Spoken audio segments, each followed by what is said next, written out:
It's a brand new morning here on Breakfast Central. Thank you for joining us for this week's episode of the show. We're bringing you some of the biggest stories that have happened over the course of the weekend. We'll be starting off by sharing with you our top stories of the weekend, and then we'll let you know what the top stories are.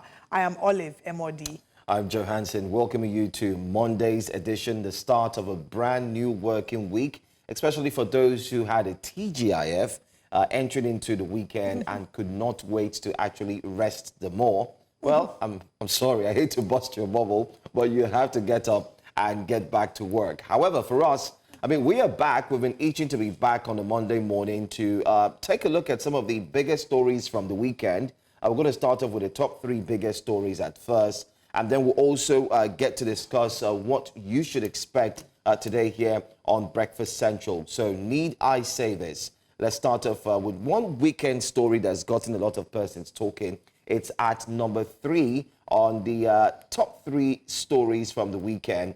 Federal government proposes 341 billion naira for emergency road bridge repairs. I don't know if you saw that video where the Minister of Works was actually on a boat cruise, taking a look at the bridge, ensuring that everything was doing well, working well rather, everything was in place. But then again, he went ahead to discuss that there needs to be mitigation, there needs to be plans for repairs and so on.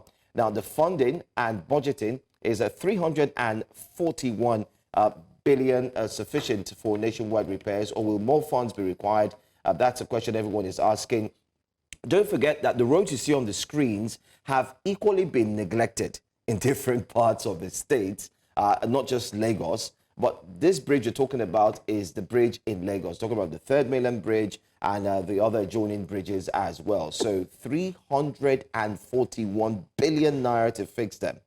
Just last week, we did have someone from the House of Rep who did, chairman of FEMA, who did speak to the minister and telling him that you've collected so much money from the supplementary budget, yet you've not been able to focus on what really matters. You're still focusing on the bridge. And now we're back to Lagos where 341 billion naira is about to go down. Well, that makes the top 3 story at number 3. Right, indeed. I'll move away quickly from number 3 to number 2, but just to mention that, again, how much exactly? Is this going to be the total amount that is needed? Has there been a thorough evaluation of what will be needed? Or is this just one of the situations where, like the government of the day has been accused of doing, they throw out the figures, they've not done proper, investigation, a thorough analysis, and given a much more definite budget? Because what would be terrible is that they come with this, and then much later they come with another supplementary budget and another supplementary budget. And these are the ways in which money is siphoned and Nigerians lose trust for the government. But let's move away from that to talk about another story that got Nigerians enraged over the course of the weekend. There was a collapse of certain minors during the arraignment for their role in the End Bad Governance protest. Now, if you recall, there were about 76 people that were arraigned by the court, and about 40 of them were minors, it would seem. And, it was just a very sad sight to see that whilst they were being arraigned, about 4 of the minors collapsed right there in court.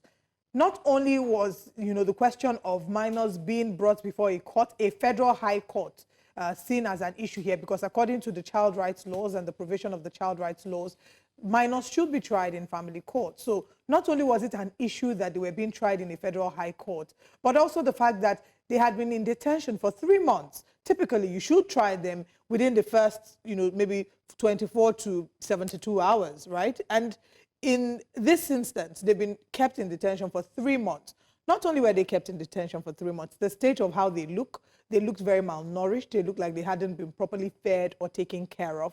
And I think the final issue was eventually when the judge did grant them bail, the stringent bail conditions were very, very questionable. They were each granted bail to the tune of 10 million naira each with shorties.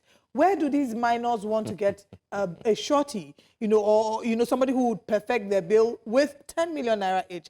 Bear in mind that just last week, a Federal House of Representatives member who was seen on video physically assaulting a Nigerian citizen, Stephen Abueseya, this man was eventually charged to court after the uproar of Nigerians, not because the police thought in the first instance that what he had done was wrong and that he needed to be charged to court. He was charged to court after Nigerians had made so much noise about it, and he was given bail to the sum of, guess what? 500,000 naira. 500,000 naira, 10 million naira, make it make sense. Very, very a difficult situation, and one that you find very hard to explain, especially to a toddler who's living in Nigeria. But let's go to the number one story from the weekend that everyone seems to be talking about. It's about the trafficked Lagos boys as they reunite with their family. Yes, I remember News Central did partner with the Ghana Police Service, and it was a very strong partnership that saw two boys who had been taken or trafficked from Lagos all the way to Ghana. And the parents thought that they would never see their children anymore. But guess what?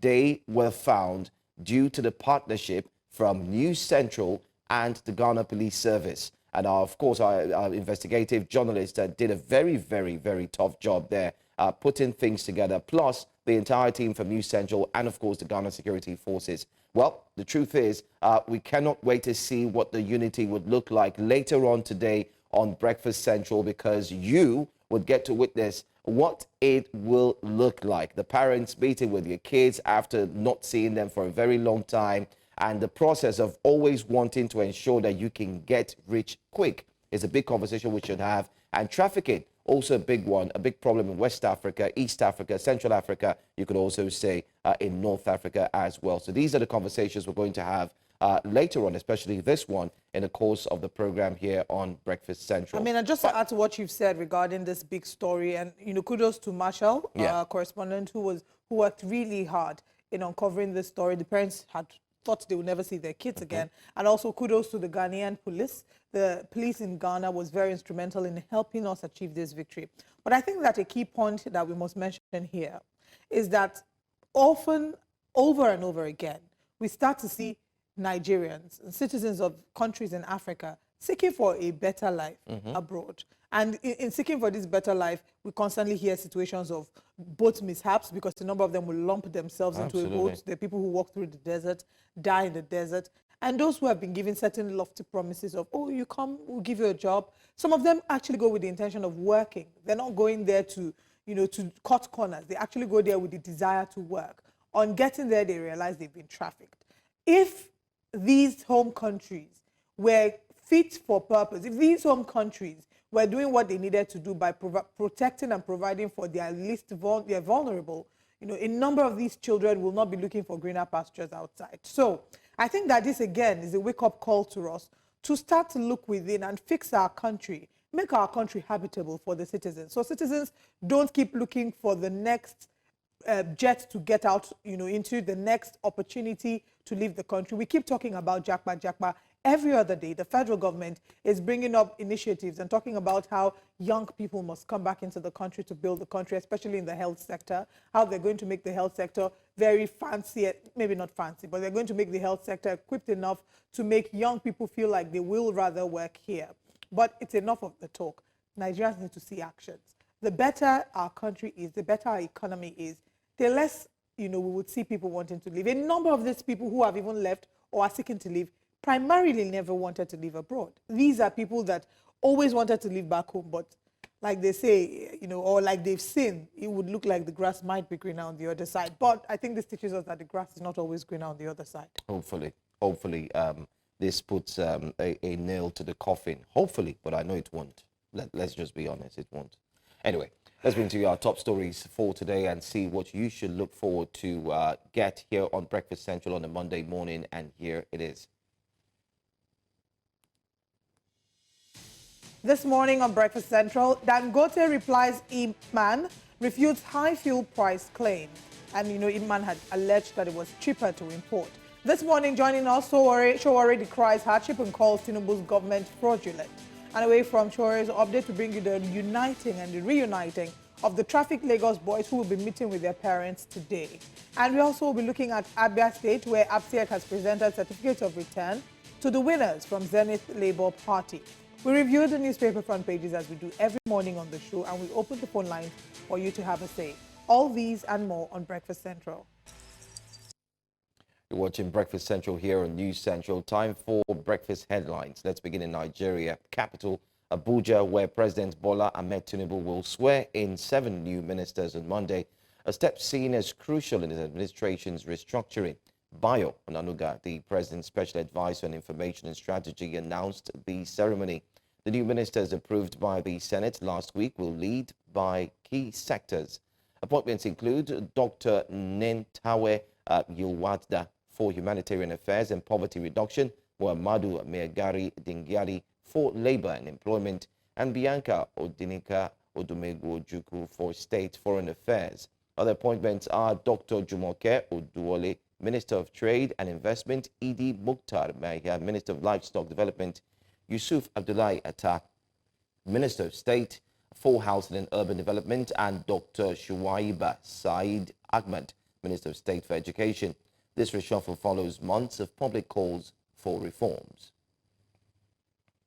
To politics now, River State Governor Siminalayi Fubara has revealed that the current political crisis rocking the state is for the sole control of the state's resources.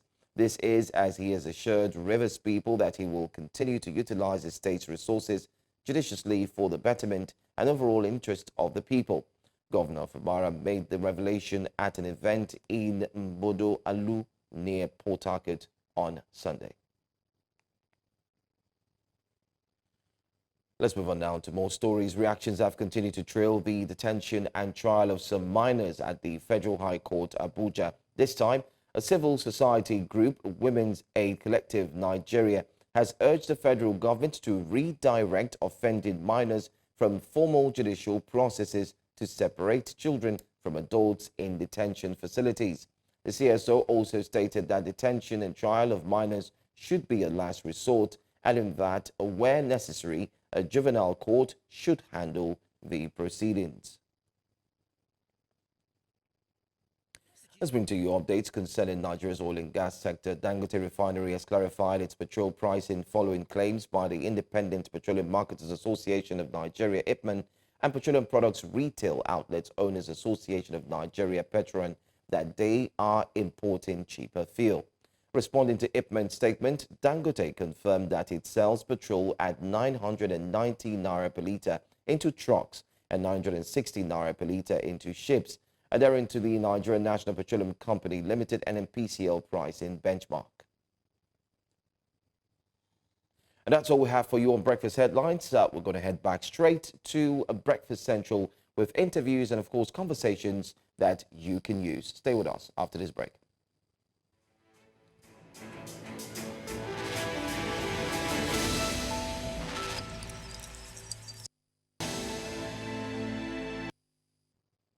Welcome back. Only one day of campaigning left in the U.S. election. The race to the White House is nearly over, with 1 day left in this election cycle. For News Central international correspondent Efua Hegan, she rounds up a weekend of election campaigning by both Vice President Kamala Harris and former President Donald Trump. And Kamala Harris are today blitzing through several swing states with just 1 day to go before America decides its next president. Trump promised a new golden age for the United States in Pennsylvania as Harris urged voters to turn the page on hate and division at a church service in Michigan this weekend. The poll suggests the race is still exceptionally close, and we're now less than 24 hours away from Election Day in the US. The race for the White House still looks neck and neck. It's already been slated as the tightest election race since the year 2000. According to the latest numbers, Harris holds a slender 1-point lead over Trump nationwide. Now, Harris appeared on comedy show Saturday Night Live this weekend. The Democratic nominee appeared in a sketch on the US comedy show alongside actor and comedian Maya Rudolph, who is known for her impressions of the vice president. Now, in the skit, Rudolph sat down in a dressing room and looks into a mirror through which Harris, dressed in identical clothing, is looking back. Vice President Harris then delivered remarks at the Greater Emmanuel Institutional Church of God in Christ in Detroit on Sunday morning. She said, "So church, in just 2 days, we have the power to decide the fate of our nation for generations to come." She said that at the start of her remarks to the congregation. She then quoted a line from scripture from the prophet Jeremiah, which garnered cheers and applause. "For I know the plans I have for you. They are plans for good and not for disaster, to give you a future and a hope," Harris said. She added that God's plan is to heal us and bring us together as one nation. But that's not enough to believe in those plans. She said we must act.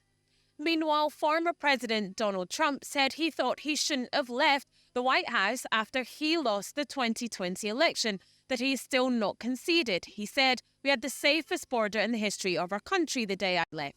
I shouldn't have left. I mean, honestly, because we did so well. We had such a great. So now, I mean, every polling booth has hundreds of lawyers standing there." He said this at a rally in Pennsylvania. The former president has refused to concede the 2020 election and has promoted conspiracy theories about that contest and about this year's election. It seems that he's laying the groundwork to dispute the results if it doesn't go his way.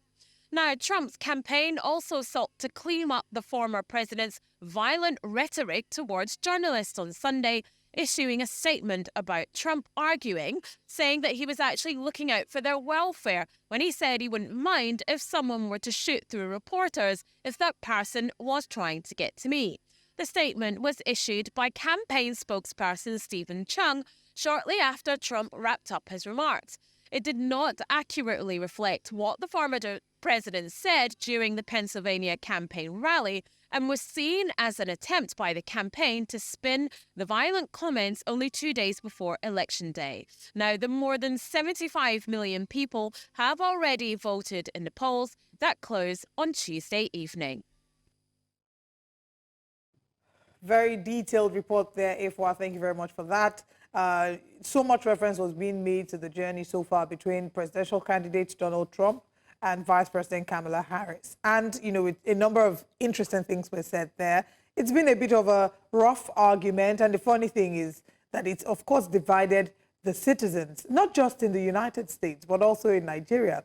You've seen a number of Nigerians who are campaigning for either presidential candidate and reasons why certain presidential candidates should be voted over others. Interestingly, this morning on Instagram, I had seen a clip of somebody who had shared her updates about leaving the country because she's not quite sure what the elections will bring. But we'll keep following up with the presidential elections in the United States. Let's move away from there and come back to Nigeria and talk about some very pressing issues here.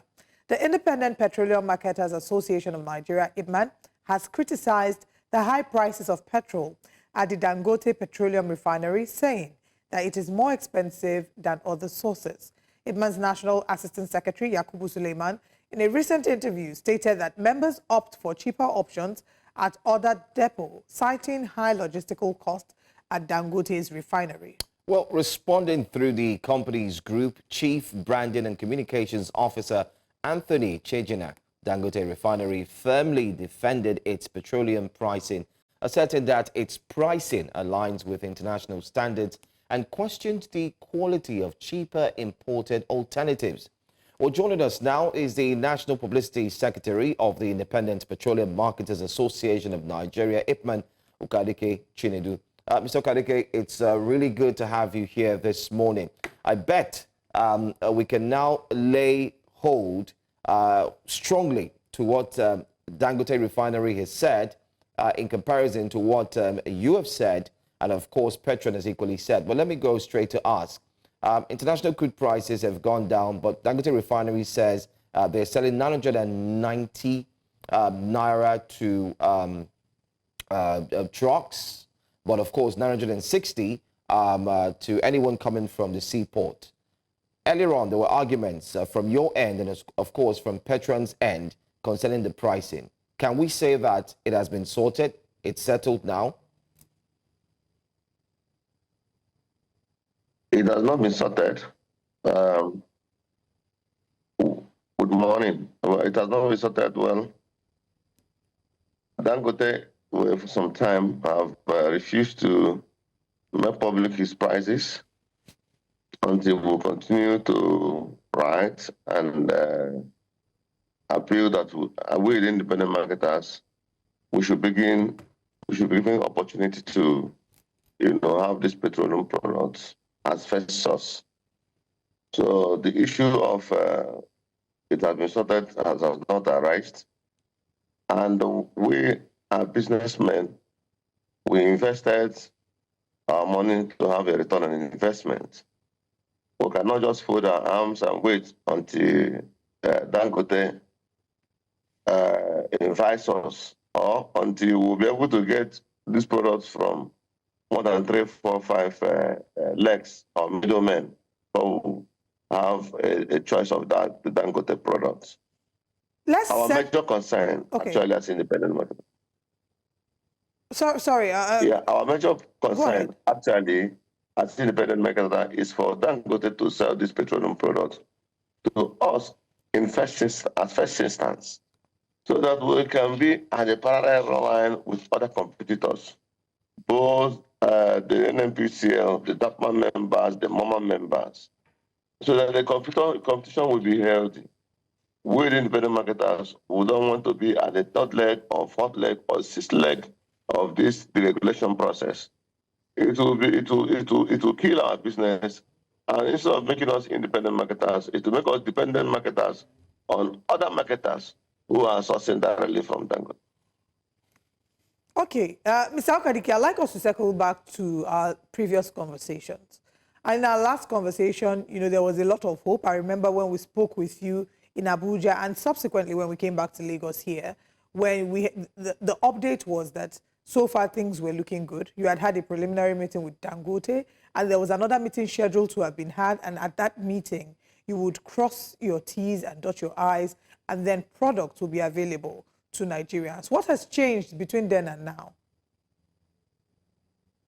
The second leg of the meeting, that's the business meeting that will enable independent marketers know the perimeters of registration in Dangote, and also be able to gather ourselves together to ensure that whatever volume Dangote gives to us, we can be able to offtake it and distribute our marketers.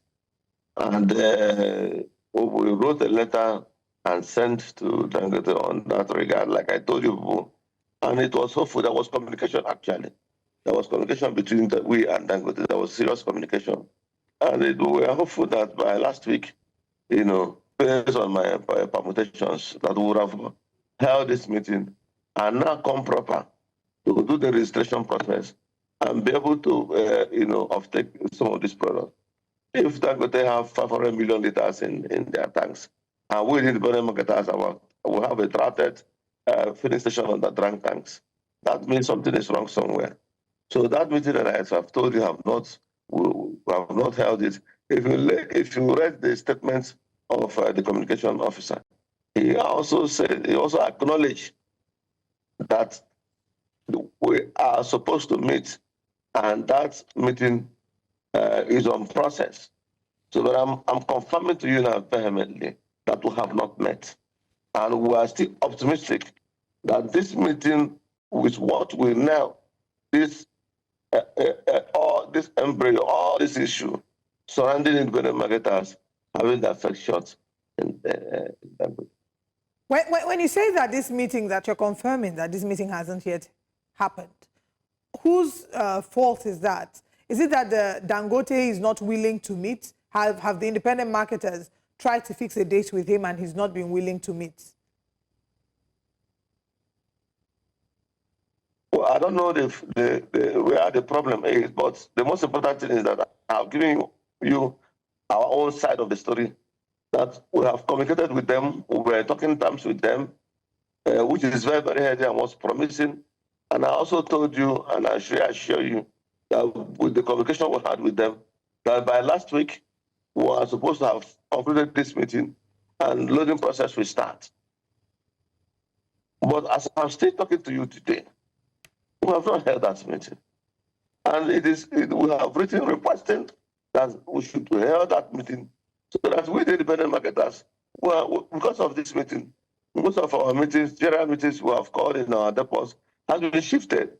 As they are shifting this meeting, we are also shifting general meetings in our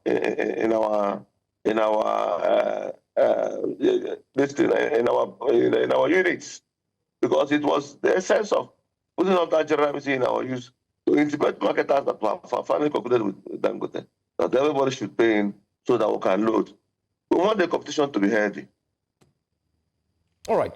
Mr. Okadike, I just want to pick on some of the points made in the press release. One of it is that Dangote Refinery's press release states that some of the marketers, the oil petroleum marketers, said they would get cheaper fuel outside of Nigeria.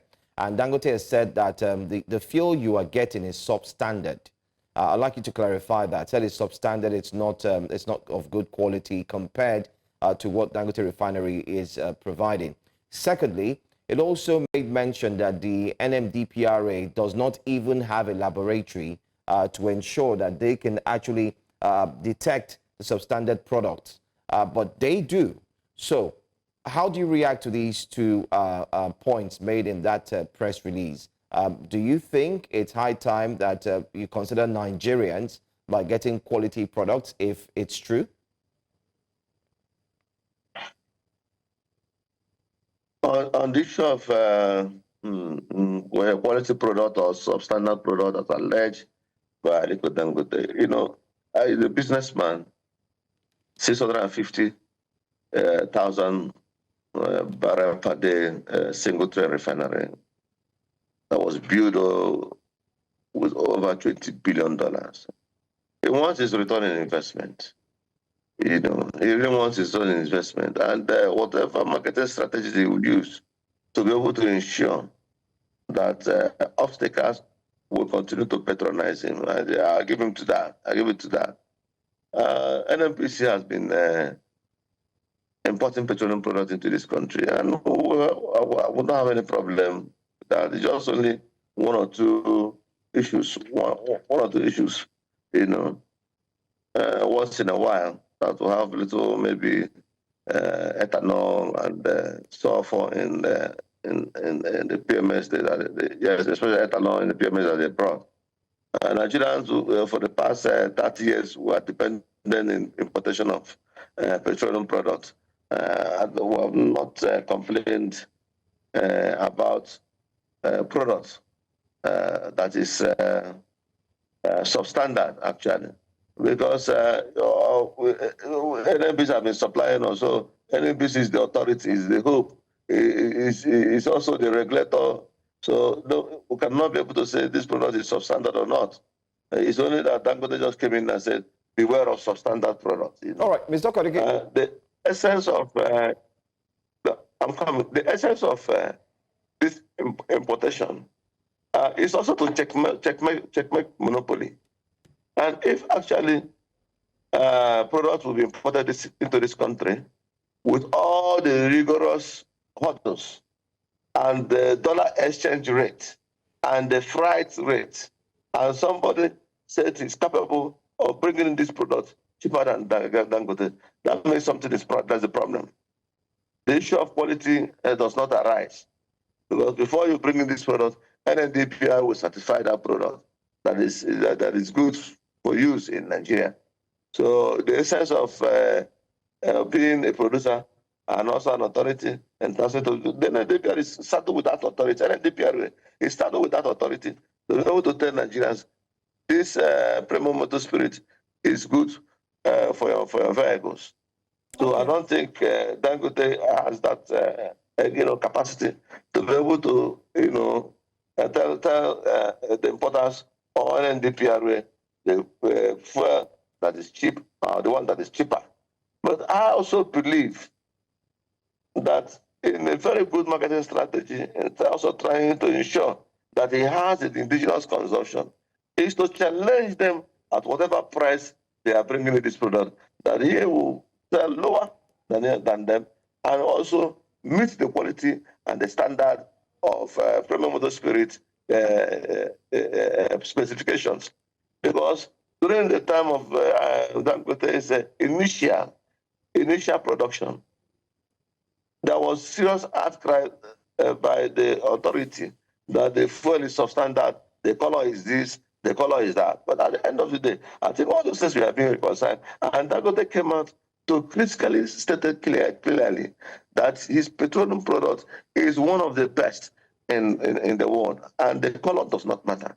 So after that clarification, I don't think anybody has raised issue about whether the product is bad or not. But most importantly here, you should take home that There is no fuel that will be put into this country with NNDPR not satisfying it. NNDPR has been satisfying products that have been bringing into this country, and nobody has challenged the quality. The specification is standard. Anybody can test it. Mr. Okadike, I just want you to quickly answer this for us. Now that we know the pricing, how much should premium motor spirit go for at different filling stations?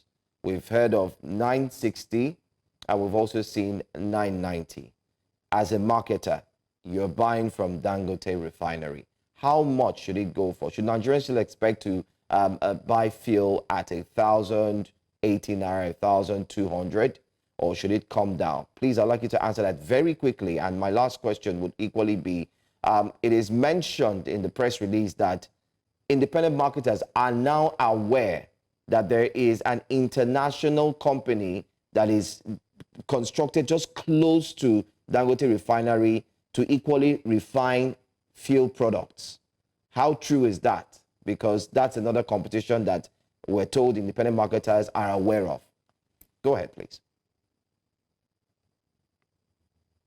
Well, now that they have finally released their prices, and although we have not loaded, but in speculation as an independent marketer, or in permutation as an independent marketer, I was so clear that there is nowhere the product will be sold less than 1,000. There is nowhere in Nigeria this product will be sold less than 1,000 naira. Let's take, for instance, Lagos. If you're buying this from Lagos, you are expected to pay for trucking, and that trucking within Lagos is not less than 150,000 naira. If you are going outside Lagos, you should be talking about 200,000 to 300,000 naira. If you are taking it from Apapa, outside, from Ilejibeki, outside Lagos, that means all the western states, you should be talking anything less than 250 to 300, or even 400,000 or 500,000. Now, if you are taking that product from Lagos to Bruno about, you're not talking anything less than 2.3 million naira or 2 million naira, because maybe the truck belongs to you. So you also have to buy diesel. Then the cost of money, you build in the cost of money, which is very, very important. The run of the filling station, the wear and tear of your vehicle, the wear and tear of the trucks, the wear and tear of the generator you are using. All these variables must be added. So products cannot be sold less than 1,200 in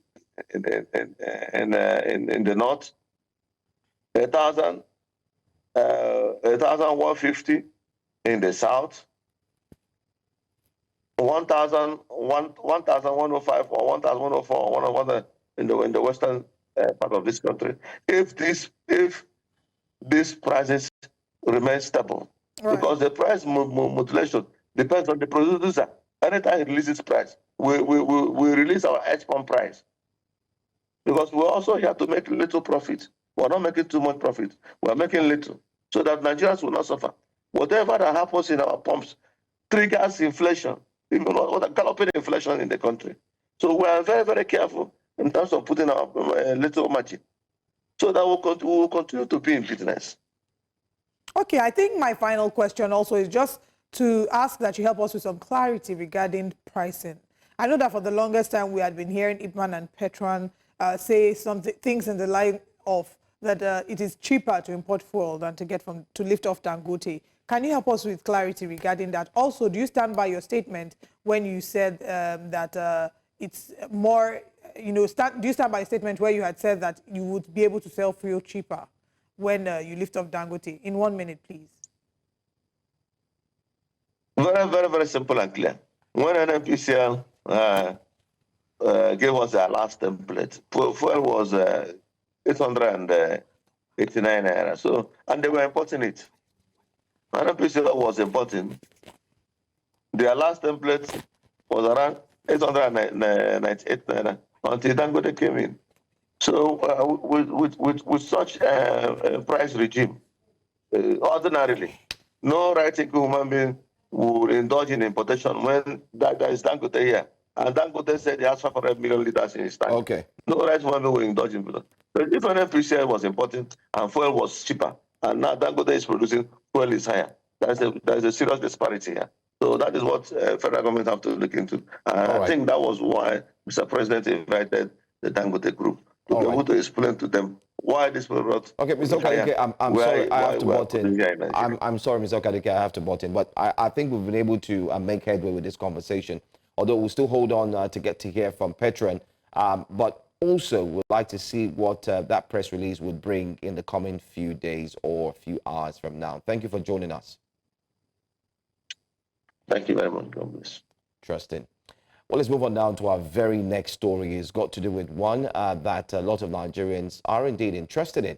Well, many Nigerians will argue that Nigeria is not faring well and has fared worse since the current administration activated some of its policies.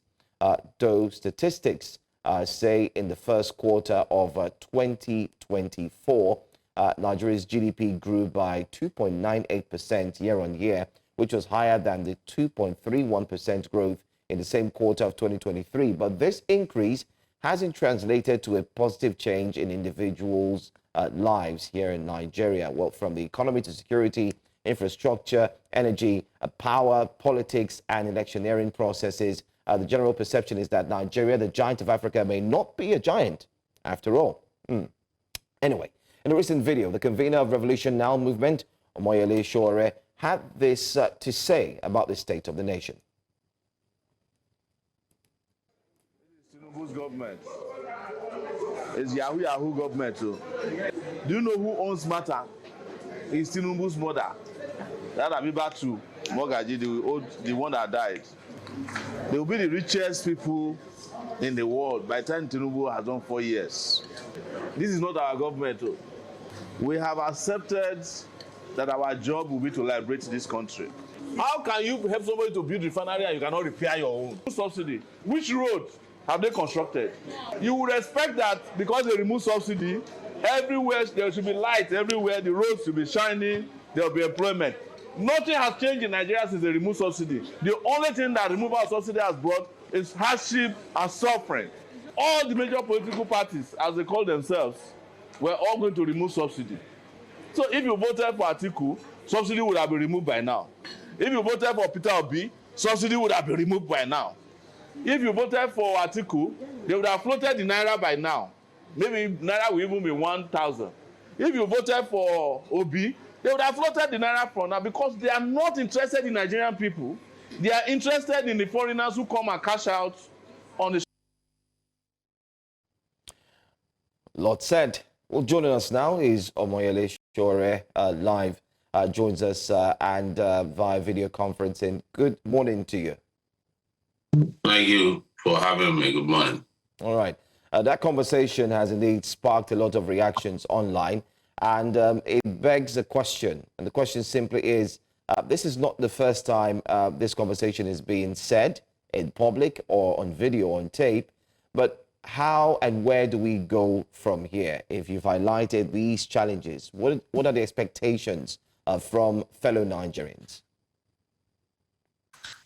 Well, I think this is a video that is not new. I should say that. As a matter of fact, this video is almost immediately after Tinubu was sworn in as president. I was hosting a group of supporters in Abuja, and we had this conversation. But it sounds and looks new because it's like a prediction, a prophecy that's come to pass consistently, that this country is headed in the right direction, in the completely wrong direction, and the ship of state is unstable, and that it was part of this that led us to organize August protests that you're aware of, and bad governance, and also followed up in October. So anybody who's not still under any illusion that this country somehow will manage by itself on its own to stabilize and make progress is who should have him or herself to blame. So it is for Nigerians to decide, as I've always said consistently, and I'll keep saying it, when it is that they want to be liberated from these conditions under which they have found themselves within the Tinubu regime, because nothing is going to get better. As you know, when I made this speech, the national grid wasn't collapsing as frequently as collapsing. The economic situation wasn't even as bad as this. You're discussing just now, before I came on your show, you're talking about petrol price, but nobody's talking about diesel, nobody's talking about kerosene, gas, food prices.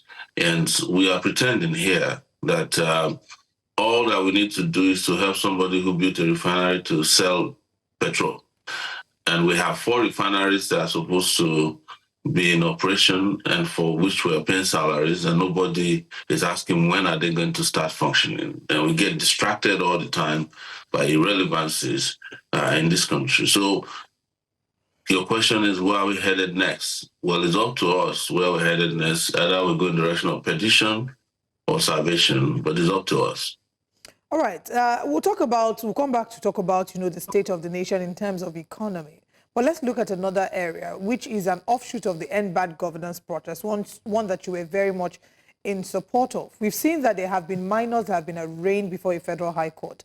Videos emerged on social media of these minors, some of them collapsing in court. They've been granted bail to the tune of 10 million naira and the shorty. Wanted to find out what your thoughts are regarding this situation and, how this administration has handled it.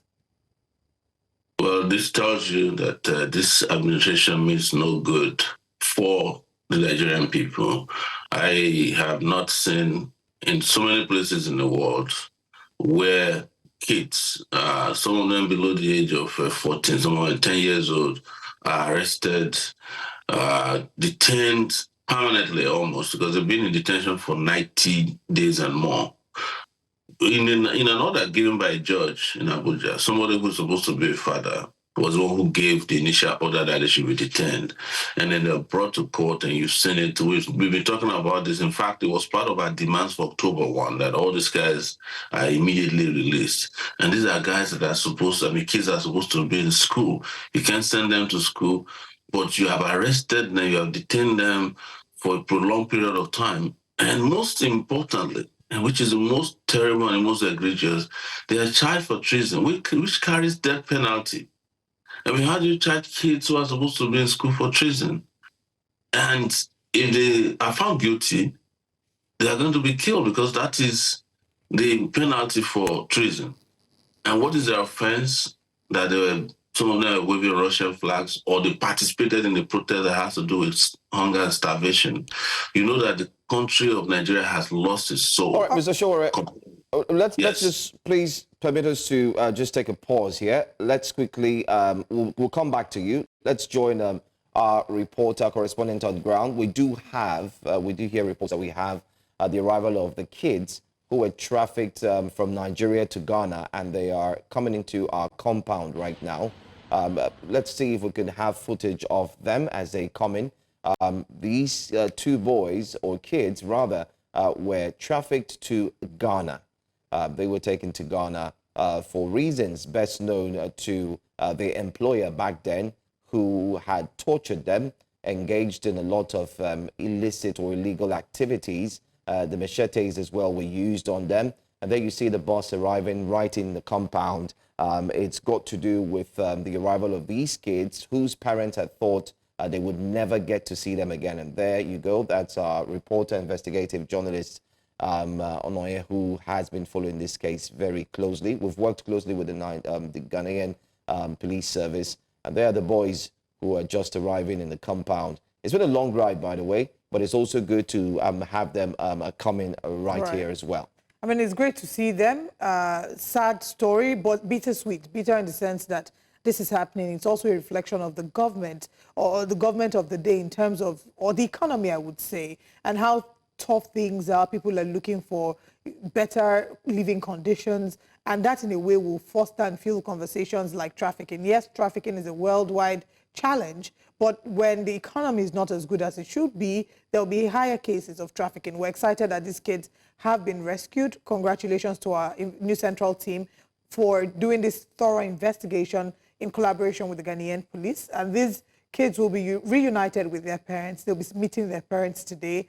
And we hope that we'll be able to bring you live updates regarding this. So yes, there we have it. Now, let's bring back Mr.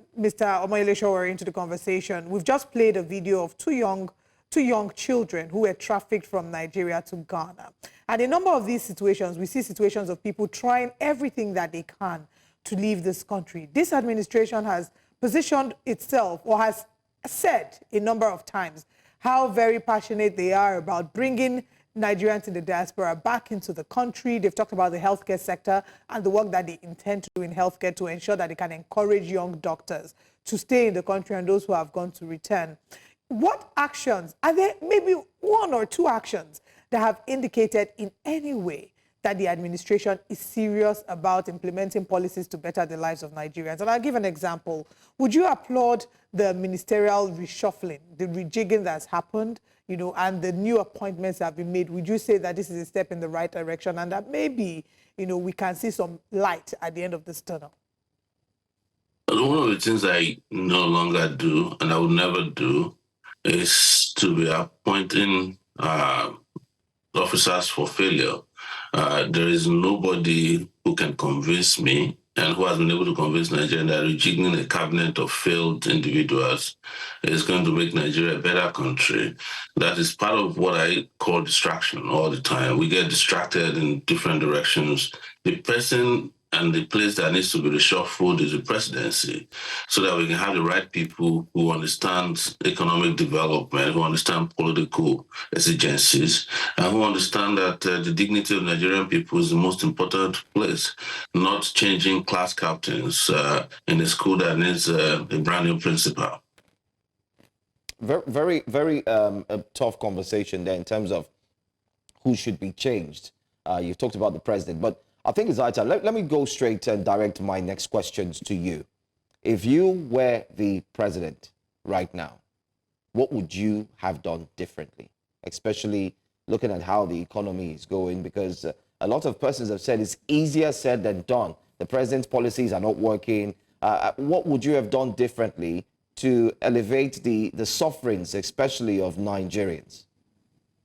Well, I made it very clear, and I think it was in the video you played earlier, that I was the only presidential candidate, perhaps, on record, who said I would never have removed fuel subsidy. And it's not because I want to grandstand, it is because all these small businesses, individuals, rely on this subsidy to survive. They rely on government support to survive. I have lived in a country that is regarded as a capitalist country, that is the USA, for 24 years, and I understand the place of government support for individuals and businesses in health sector, in the educational sector, in growing infrastructure. And you discover that the reason why some countries are doing better than the other is how much government they have in their lives, how much government is able to partner to ensure that economies function the way they should function.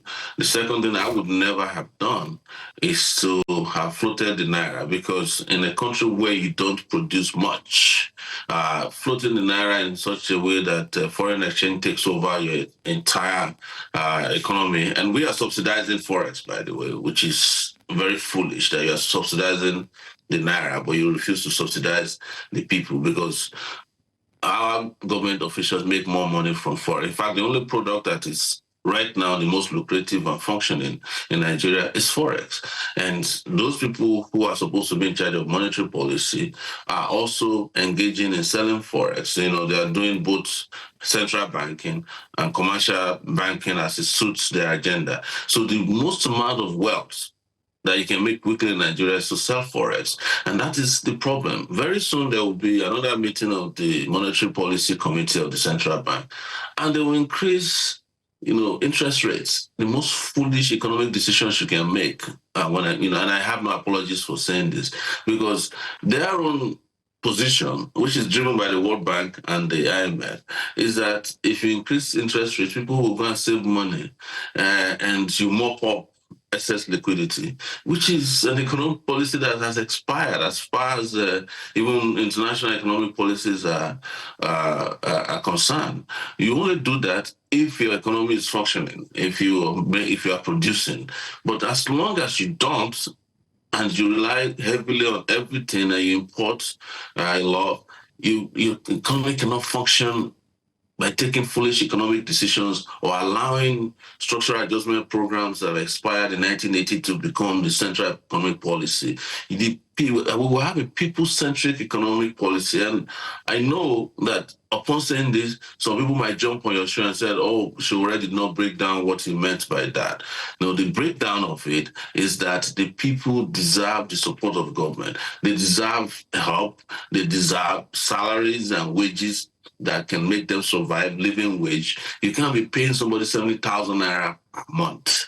I'm not talking about per hour. People are making 70,000 naira per hour here, as far as work is concerned. And you ask people to buy the bag of rice for 100,000 naira, and then they have to transport them. So even Lagos, who claims to be the biggest African economy or West African economy, is paying 85,000 naira, and then they launch a train in which, if you travel by train to work every day, your transportation fees alone will take 60,000 naira. And when I challenged them, they had nothing to say, because these guys are not there for any economic policies. They are there to take care of themselves and their cronies and, further their own personal economic agenda. That's where we'll be different, because we would have had an economy, it was going to be a total change of socio-political and economic policy for the Nigerian people that would be in direction of ensuring that we put more money in your pocket, as opposed to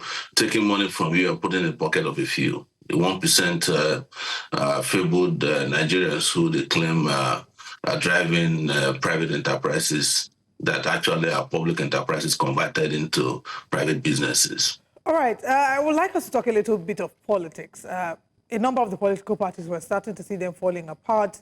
The All Progressives Congress has come under fire for how the state of the nation has been run. The PDP has been one that has faced a lot of tribulation in the past months, or would I say years at this point. The most recent being the drama in Rivers State, which many have said is beyond the PDP. Nyesom Wike, the Minister of the FCT, has been criticized for his quote-unquote impact or influence, I would say, in Rivers State governance. And I'd like to get your thoughts, because there are those who think that he is bigger than the party and the party is not able to question him. And there are others who say that it's the role of the president to actually subject him to control or actually discipline him. And that's not to say that Siminalayi Fubara doesn't have his own fair share of blame, but I'd like to get your thoughts on what's happening in Rivers State. So that's exactly the problem. We never follow up on issues fundamentally so that to get to, we discuss the root of the matter. Where did Sim Fubara himself come from? It was product of Wike. Wike was using Sim Fubara to steal Rivers State money. As is, I think it was the Accountant General Commissioner of Finance. In fact, Sim Fubara was supposed to have been arrested by the EFCC. They used the judiciary to evade that arrest. They used all kinds of and manners of tricks to get him out of, the hands of the EFCC, and he becomes governor. And of course, what naturally follows is that, when two thieves are involved on this scale, the younger thief, and whenever he gets the immunity, he needs to become very dominant, because he knows how what will happen to him or her if he doesn't take care of the old thief, which is Wike now. And to Tinubu, people keep talking about the president should control him and all that. What did you think Tinubu hired Wike for? Is it not to come and do exactly what he's doing now? Is it not to help? Because the reason why Wike got the job he got was because they helped them make election in Rivers State. You don't want to talk about that, because they never won election anywhere. They never conducted election anywhere. And Wike is doing exactly what Tinubu wanted him to do. So everybody's there pretending that suddenly Tinubu is concerned that Wike is destabilizing Rivers State. No, I have said it completely, and I'll keep repeating it, that these guys love crisis. Because the more of these ungovernable spaces they impose upon Nigerians, the less they have to be responsible for actually governing any space at all. So if there's crisis in Rivers, you have crisis in the southeast with continued detention of Nnamdi Kanu. You have crisis in the south northwest. You have crisis in the northeast, and so you just have less space to govern. And then when you have less space to govern, what do you need to do? So the more of this crisis they put out there, the better for them in terms of accountability and responsibility for governance. But people don't understand that. You keep shouting Wike every day, as if Wike is removed today, they won't find another criminal who will take his space. And because this is what Wike was hired exactly to come and do in Abuja, to help destabilize wherever they can destabilize. Wike is the only person in Nigeria that I know who belongs to more than one political party. Well, maybe Tinubu himself, because Tinubu is a member of a lot of political parties on that ground. So, but this is exactly what he was hired to come and do, and there's nothing here to debate. Well, Mr. Shore, I mean, those are kind of strong words. Many would I use ask. strong words because I have to express myself as strongly as possible. And I always warn you guys, if you want to have me on your show, you got to let me express myself, because I'm responsible for what I say. And if anybody feels that what I said, they're not happy with it, they can take me to court. You're free to arrest me if you see me. But I'll defend myself any day. You know, like we used to say with Fela, let them carry me, I'll open book for them. All right. We're running out of time, but I'd like to take your thought on this. While the miners were arraigned in a federal court in Abuja, of which many have said shouldn't have been done, the lawyer, the counsel to the federal government, by name Rimazonte Ezekiel, had something to say. I just want your reaction to this video. Take a look at this. All of them are adults. Most of them are married men. None of them is a minor. Some of them are university graduates. The small kids you are seeing here, they came with some of their parents to come and greet their loved ones. They are not even the real suspect standing trial in this case. These boys were arrested in Kaduna and Zaria. Imagine the level we find ourselves now. Do you know how much it costs us to be at this level of a democracy in this country? These young boys are trying to destabilize Nigeria using the Russian flags and other countries, calling on the military to remove our president.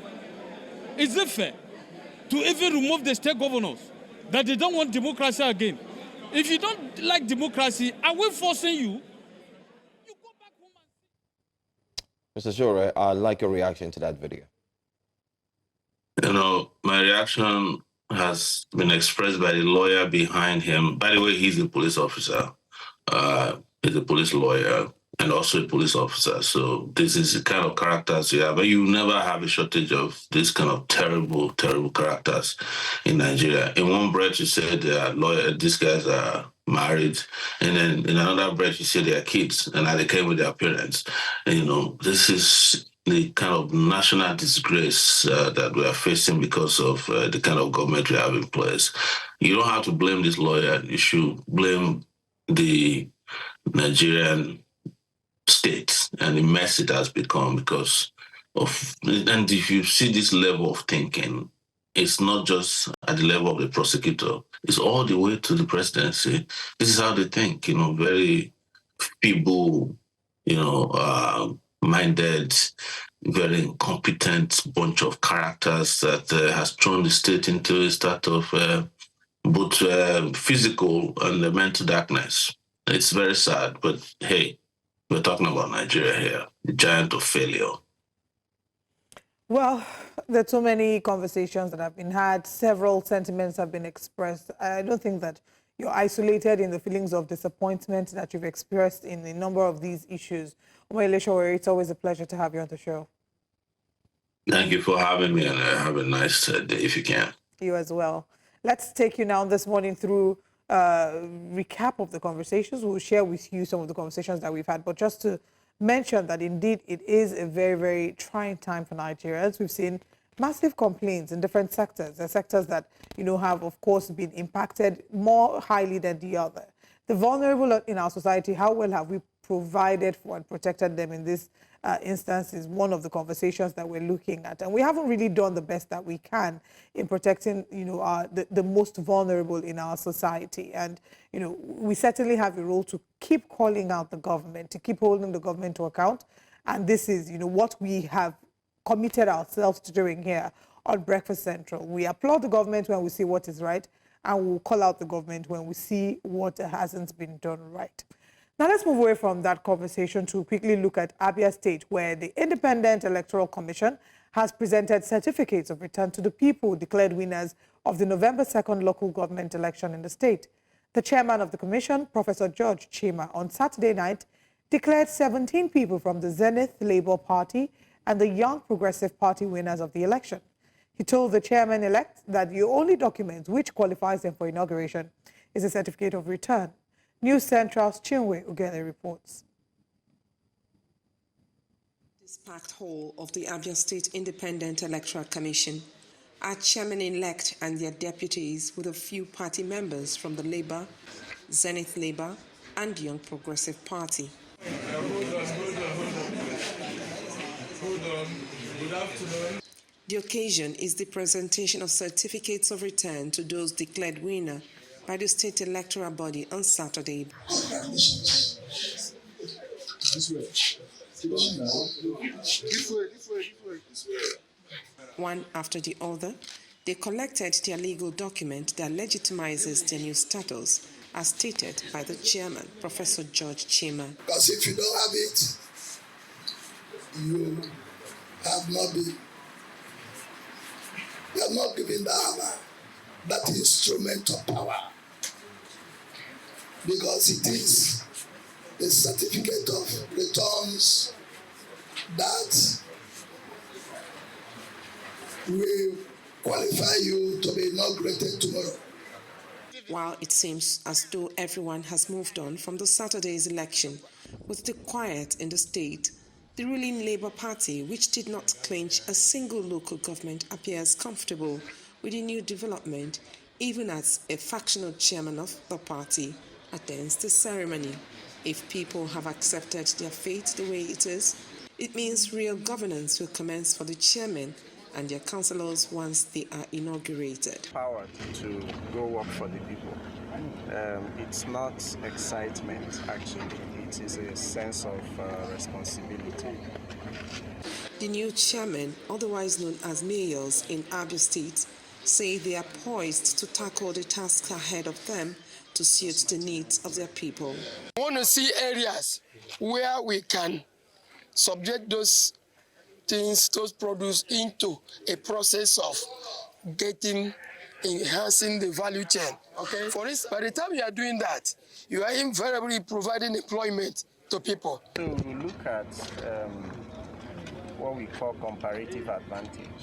Ours is agriculture, but there are lots of impediments to that agriculture. So we are going to do all we can to remove those impediments.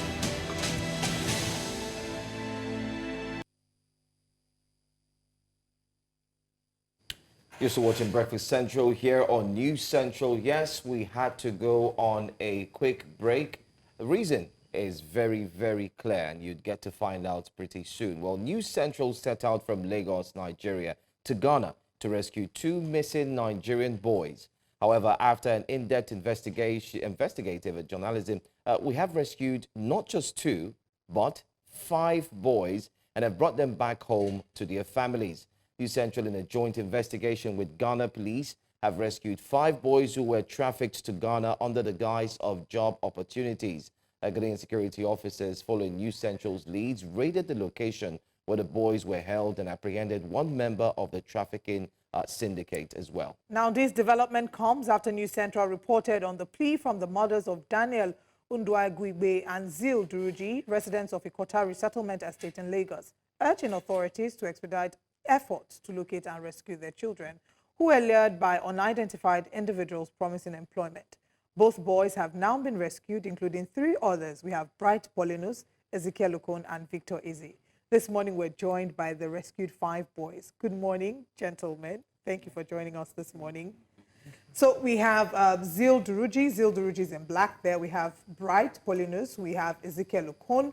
And we have Ezekiel Okon is in white at the back there. Yeah. And we also have Daniel Undwai Guigbe. Is that correct? Yeah. Yes, we have Daniel in front. And we have Victor Eze in pitch at the back there.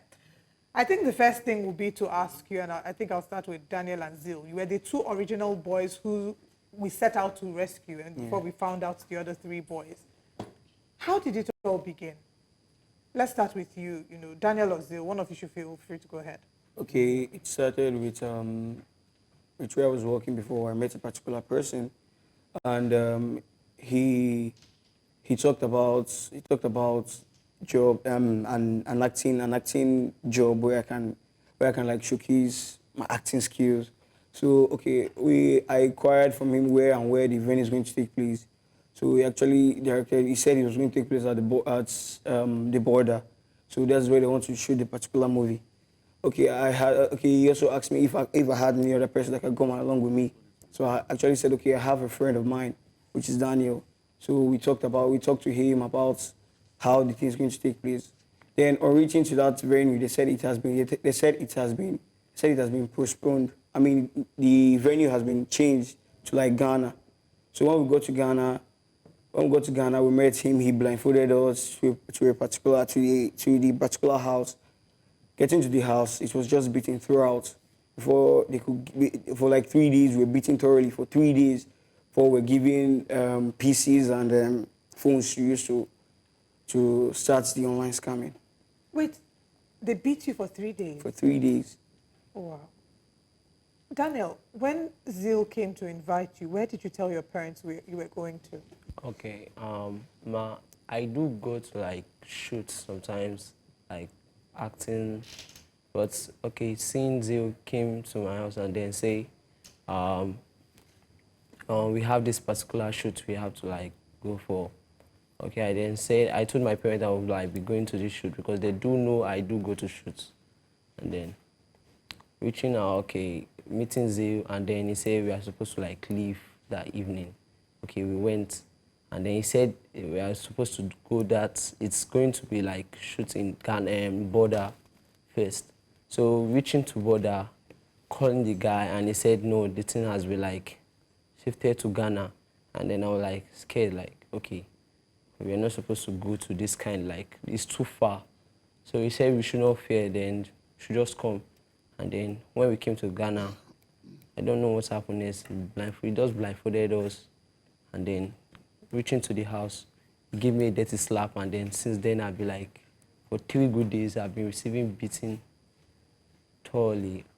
Just beating me. Then lock us in a room. And then after 3 days, he carried us out and then put a PC in our phones and then gave us phones that we should start this online scam fraud things. So that's since then. I've been doing it, and then after we do that thing, he starved us for like a couple of days. We don't eat nor drink water. And then after that, he will give us another beating. We were naked, just wearing only boxers. And then after, he put us in the room where he locked all of us. That's a horrific situation that you've actually passed through. So the investigation had to do with just both of you, but along the line we met Bright, Ezekiel, and Victor. Bright, what's your story as well? Were you also deceived in that same way? Mine. I'd like you to just speak up a bit more. Like we met in Benin. When he came to, the guy came to Benin. He said he needed someone that wants to link up to job opportunities, something like that. Actually, he told me that I was coming to his house because I told him that the story going around that way without my parents' consent is very risky. So he told me that I wasn't going anywhere. He wasn't taking me to any other place, but he's taking me to his house. I asked house where he's taking me to. So that way, I was going to find me a job that would pay me better than the one I was doing.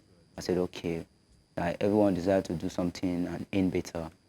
Then I followed him. Getting there, just getting to his house. The welcome that I received was a dirty slap, and the slap was very hot. And when they gave me the slap, ever since then, on a daily basis, we receive beating altogether. Even when he told us that I was going to bring other people, I was like, I wish these people know where they are coming. They would have said no to his offers. They would have said no, not to come. So he took you from Benin to Ghana? Yes. Wow. Okay. And when he told us that I was going to bring other people, I was like, these people that he's going to bring, I wish they know where they're coming. But I've refused his offer not to come to Ghana because the place was very hot, and I was like looking for all means to leave the place because leaving the place was a difficult task because passing the gate is locked, the doors are locked, and the room where they kept us was locked, everywhere locked. The only time they release us, like open the doors, is when they want to give us food. That's all. So all of you were in the same room? Yes.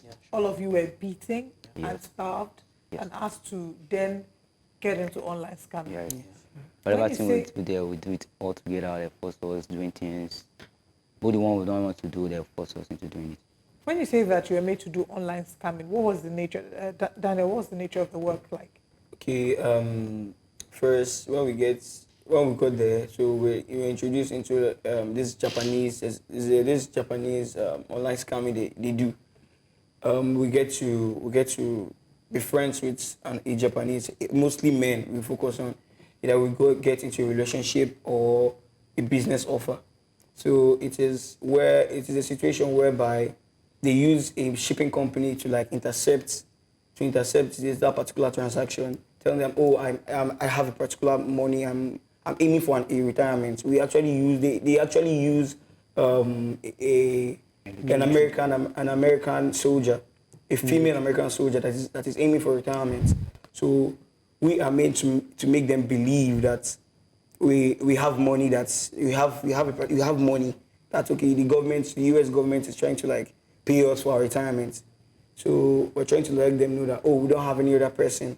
That, oh, I'm an orphan and I don't have anybody at all. So we want them to feel our love and also make them believe that the feeling is reciprocated. So when we get to that particular thing, then the person will ask, okay, how do I get that money you said you have to Japan? You understand? So that, okay, when you come and meet me, we can be friends and spend the rest of our lives together. So we introduce them to this shipping company, and the shipping company is, how do I say it? Is when I would tell them, oh, this is how the package look like. Okay, they should pay money so that they are going to deliver it. So we know that the Japanese currency is very poor, and it is lower than that of the US dollars. So the money they're going to pay, they feel that, oh, this person have this money and it is much more than 100 million Japanese yen. So that is what they are made to believe that, okay, this person has money and we should just do it so that when we come, we'll just spend the money together. And all of this, you were taught how to do this yes. there Yeah, we were whilst taught you to were do there? that, yes. Sorry, let me bring in Ezekiel. Ezekiel, I think your case were you picked in Lagos as well, or a different state? No, that was Benin. In Benin as well, alongside with Bright? Right, yeah. Okay, so you and Bright met each other in Benin? No. Okay, separately? Yeah. Separately. So we have this same agent working in Benin, working in Lagos as well. Is it the same person? Yeah, it's the same person. Same person. The same person met all of you in different Victor, places. You same, as well. right? Yeah. Wow. Was Okay. yours in Benin too, Victor? Yes. Okay, Okay. so 3 Benins and of course Lagos as well. Let's bring in Marshal Onoye, who's our new central investigator that was on ground to ensure that these boys were freed. Good morning, Marshal. First of all, I would say well done. Congratulations. Great job. Hearing their stories, it's a harrowing experience, what you've gone through. But share with us, from the point where you found out about Daniel and Zill's case and how you decided to pursue this matter. Okay, so Daniel and Zill's We don't seem to be able to get Marshall's audio for some reason. Please, can we help sort that out? Can you hear me? Okay. Whilst we're trying to sort out Marshall's audio, we'll come back again. And this time around, let me get to you, Daniel. At the point when you were in that room where you were being locked up, where you were beaten, what was going on in your mind? Okay, firstly, I was like praying to God, he should like help me in this kind of situation, because at first I thought it was something like a ritualist. When I came there, I was like scared, I was shaking, but my friend encouraged me that I should just like, God will come through. At first I thought it was like something ritualist, they're going to like kill us, hire killers, something. But I believe God, and then I was firstly trying to escape, like one of the days, maybe we just leave the house and then we just try, maybe we smash the door and then just run off. So, okay. And secondly, I was like, my parents, how do I meet my parents? How will I contact my parents? I was trying my possible best, and then I tried, I contacted them through Instagram, because we do use Instagram to work. So I was trying like my personal account, I log in it in the PC. Then I didn't allow no one know except my friend. So there was no one, because even if they knew, I was scared if they would like tell the chairman there. So I log in my personal account, and then after I chatting my siblings, I would then log it out and then delete all the chats. So that was how I was like. That's very smart of you. So aside from you, the rest of you, did you get in touch with any of your family members online? Because you were working with online with the system, maybe Facebook. Were you able to reach anybody on Facebook? Did you talk to anybody online apart from what Daniel did? I was able to contact my senior brother through TikTok, because I have my personal TikTok account. Good. But when I contacted him, he said he doesn't have like this financial capacity to get reports from the police or and so on. Someone that can investigate on how to rescue us. So, because I told him that we are all, by then we were 3 numbers. Then I told him we are 3, and both the 3 of us were both the same tribe and from the same state. So I told him that the pain that we were passing through was much, that I need to leave the place. But how to leave the place was very difficult. I told him the situation of the place. He said, okay, that I should wait. He will do something about it. Anytime I tried chatting him, he will just tell me. How long did you stay there? I stayed there for complete 7 months. 7 months? What about the both of you? Is it 7 months for 3 of you as well? No. 7? Ezekiel, how long? That was 1 week. 1 week? Yeah. 1 week, What okay. of Victor? 7 months. 7 months. Daniel and Jill? Yeah, 1 month, some weeks. Okay, so he's the longest. Were you made to swear any oath? Was there any diabolic process, any spiritistic process? No, there wasn't, but I felt that the slap and everything was like a ritual to like, okay, you need to remind us that, oh, we can't live here until you fulfill why you're here. So I think that was what they used. And also there was this means that they say we don't get to bathe for like some days, because there's this feeling that, oh, if you bathe, you're going to wash away like the good luck or the grace we have to wow. do the thing here. So were you successful at all in the entire process in scamming None of us for that period? None of us were. Sorry, Oliver, I just want to ask my last question. What do all of you do? Are you in school? Because, or you're out of school? Yeah, I'm done with school. Secondary school? Yeah, I finished school last year. So, but I was working before, I said that, so before I met him, I was actually working at a hotel. So I was working as a room service. But I got laid off because I was ill. I told them I was actually ill, but they laid me off. But I still thank God, because I was trying to use that medium to like support my mom, because she's widowed. Okay. I don't have anybody to even finance me through school. So I thought, okay, this was a medium for me to like help my mom and assist her, because the situation of things now is not smiling. Everybody knows that. So that was how the thing went. Okay. Daniel, earlier when you were talking about your being afraid of them finding you out, you mentioned a certain chairman. What did you mean by that? That's what they do call him, chairman. Yeah, like, when we're out, when he brought us, okay, we're not in his house then. Okay, we met him outside then after dropping from a bus. So he was like, we're going to this house. We'll call him chairman. It's not like a friend again. So like, we call him chairman. So that's the agents that contacted all of you? That's the person who goes by the name chairman? Yes. Okay, let's now bring in Onoye Marshall, who is our correspondent, our investigator that has followed through with this case. Marshall, talk to us about the journey so far. From when you first found out about these boys, about Daniel and Zill's being missing, and then the investigation up until now. Oliver, I hope you can hear me now. The parents of Daniel and Zill had cried out to us. They ran this fellowship, and within that fellowship, they had deliberated as to how to go about searching for their missing children, their boys, whom they had said had gone job hunting, and since they left home for the job, they hadn't heard from them. And so we reached out to them, and we got a report. That was the first thing that gave birth to this entire investigation, because when we reached out to them, they gave us details how their boys had left. It was 3 weeks after they had left that they contacted us. And then we decided to see how we could, with what they had a bit of information, because the boys were able to inform their parents and their sister that they were in Ghana, and that was where the entire tracking began. So we were able to track their location and establish some kind of communication with one of them, and eventually contacted the Ghanaian police and told them when we were arriving, and got there, and they swung into action before we busted the house and then rescued the boys. That's the summary. Thank you very much, Marshall, for bringing that update and just being able to lead us through this journey. I'll come back to the boys. Daniel, Zill, rather, you talked about doing this to support your widowed mother. How do you think she's faring in all of this?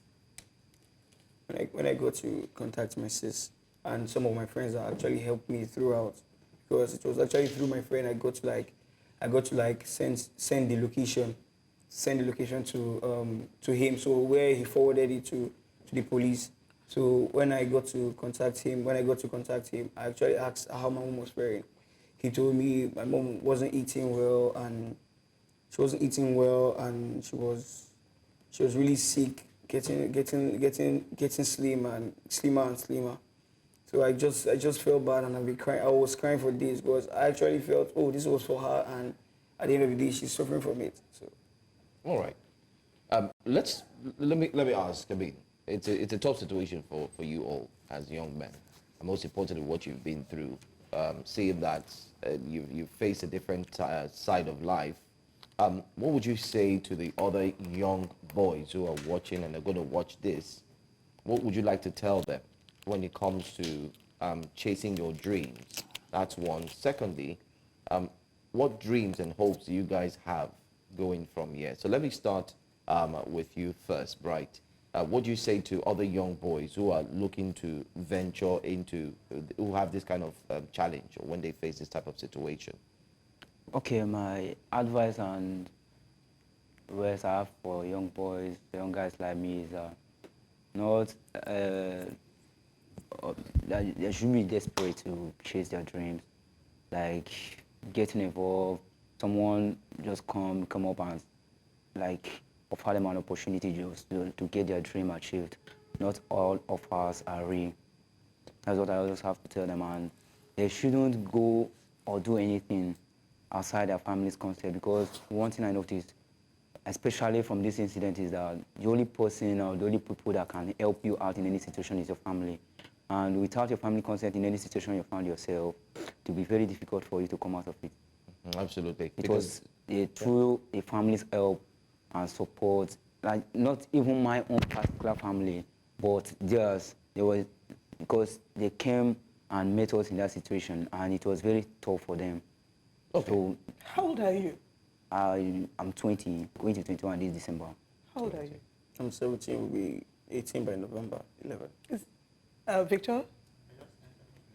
20. How old are you? I'm 24. 24. And how old are you? I'm 17.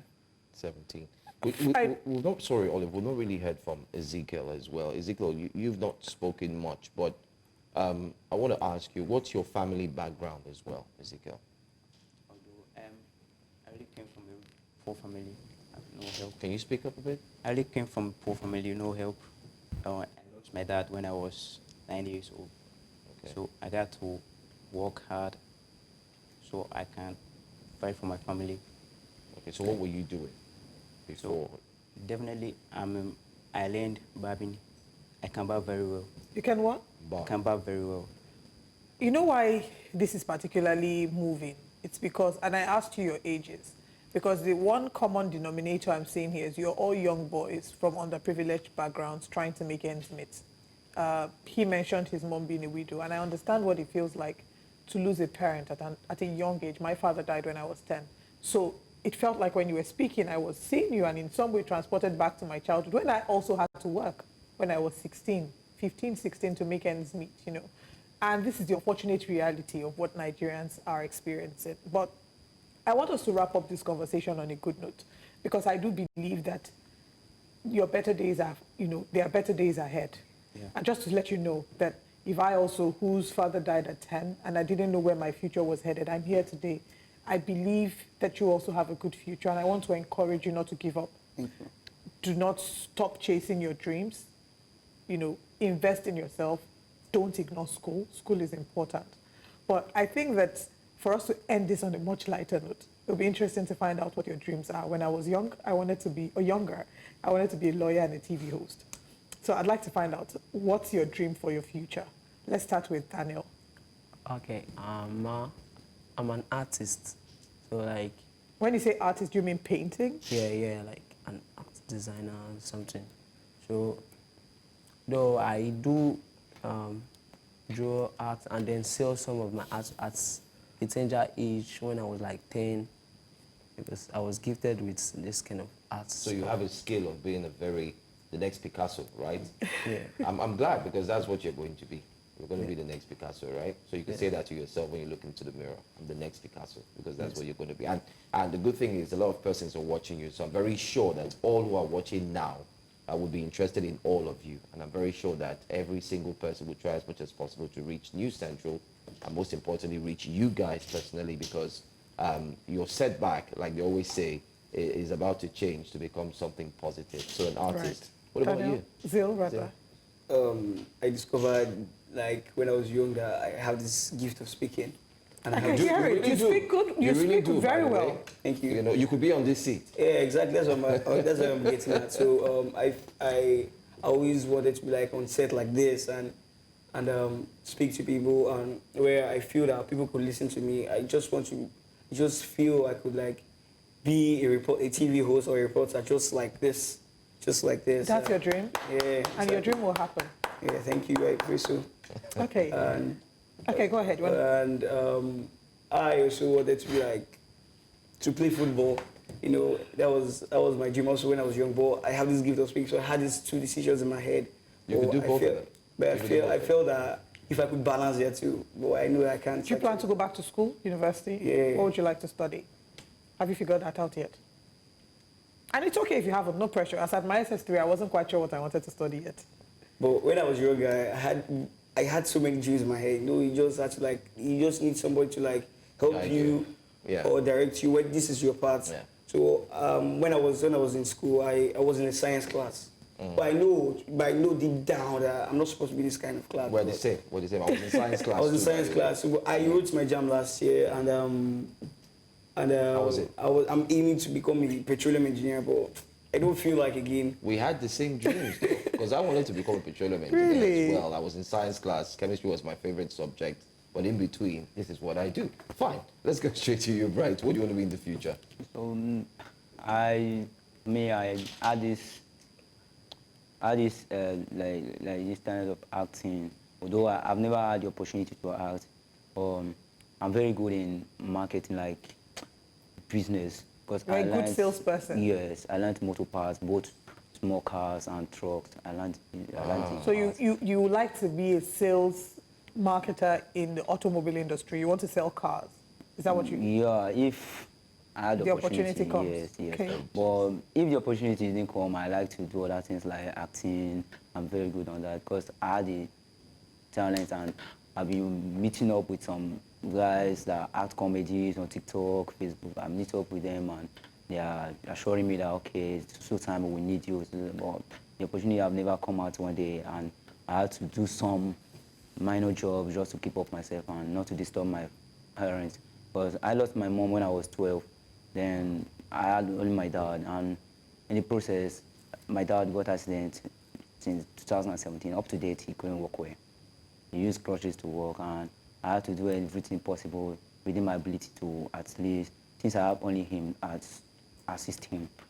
But whenever he needs money, he calls us, and I feel very bad when I'm not able to meet up to give him something.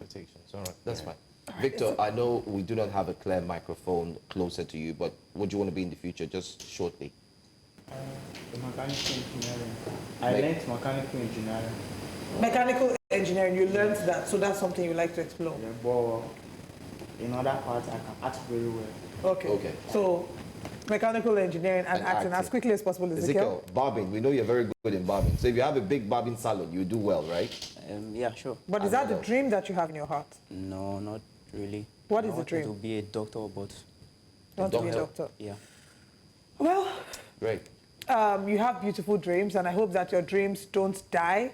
And, you know, we're here for you. We're excited about your release, and we hope that, you know, we wish you all the best from here on, that your journey is full of less stumbling blocks, okay? You're going to be reunited with your parents soon, and we will be on ground to cover that. But welcome back home. Thank you. Thank you, ma'am. Welcome back. Well, and that's the very emotional conversation with these 5 boys who have been rescued from Ghana. They were trafficked whilst in search for better opportunities, but thankfully, due to the collaboration of News Central, through our correspondent and our investigator, Marshal Onoye, and the Ghanaian police, we've been able to get them back, and we'll be reuniting them with their families. And just to mention that they've shared a number of their dreams. If you're watching and there are ways in which you know that you can contribute to helping them achieve their dreams and live a better quality of life, a number of them are trying to support their families. Please reach out to us at News Central TV, and we'll be glad to facilitate that. And that's where we draw the curtain on today's show. Thank you very much for joining us. We'll be back again tomorrow. My name is Olive Emodi. And my name is Joe Hansen, thanking you for being part of today's broadcast. Make sure you join us tomorrow. We'll bring to you an update, especially on stories that we've looked at today, plus the latest stories concerning news and current affairs that will surely break tonight, or better still, tomorrow. I want to say thank you to the gentlemen who have joined us as well. Once again, thank you to the Ghana Police Service. Thanks to our investigative journalists, and of course, thanks to everyone. We do hope that your support will indeed spur these young men into the future and put smiles on their faces. Thanks for watching, guys. Have a great morning.